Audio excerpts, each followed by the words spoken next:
मारे गए। ब्रह्म हत्या का दोष लग गया किसको? इंद्र को। अब इंद्र स्वर्ग का राजा नहीं बन सकता।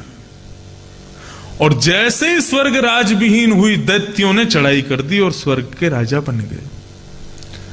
इंद्र मारा मारा फिर रहा है, कहां जाऊं, कैसे जाऊं। तब ब्रह्मा जी के पास गया। ब्रह्मा जी ने कहा कि कोई 4 लोग यदि अपने ऊपर तुम्हारी ब्रह्महत्या को ले लेंगे तो तुम ब्रह्महत्या से बच जाओगे और स्वर्ग का पुनः राज्य करोगे। तो 4 लोग जो सामने आए जिन्होंने ब्रह्महत्या ग्रहण की, कौन कौन है?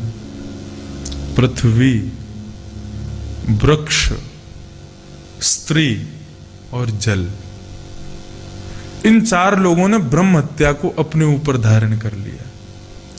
पृथ्वी ने धारण किया तो पृथ्वी का जहां कहीं भी रक्त वर्ण आपको दिखाई देता है, लाल मिट्टी, वो ब्रह्म हत्या का दोष है।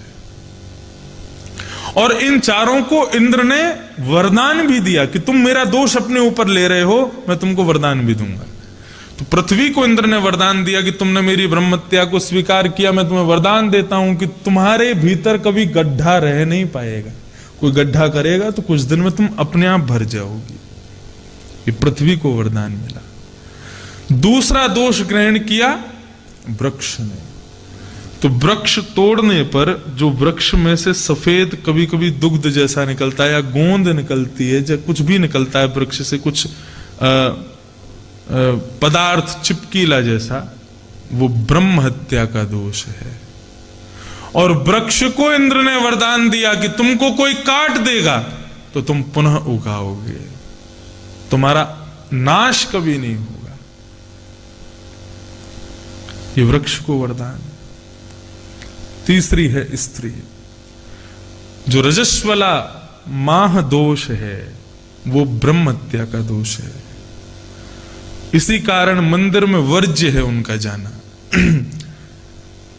इंद्र ने प्रसन्न होकर के स्त्रियों को गुण प्रदान किया। बोले आप किसी को भी अपने वश में कर सकती हैं, ये वशीकरण की शक्ति मैं आपको देता हूं। और चौथा ब्रह्म हत्या का दोष ग्रहण किया जल ने। तो जल में जो फैन सफेद झाग उत्पन्न होता है, कहीं कहीं जल में, समुद्र में भी होता है, वो ब्रह्म हत्या का दोष है। और समुद्र को वरदान दिया इंद्र ने, जल को वरदान दिया इंद्र ने कि आप किसी के भी स्वरूप में मिलकर के उसके अनुरूप हो जाओ।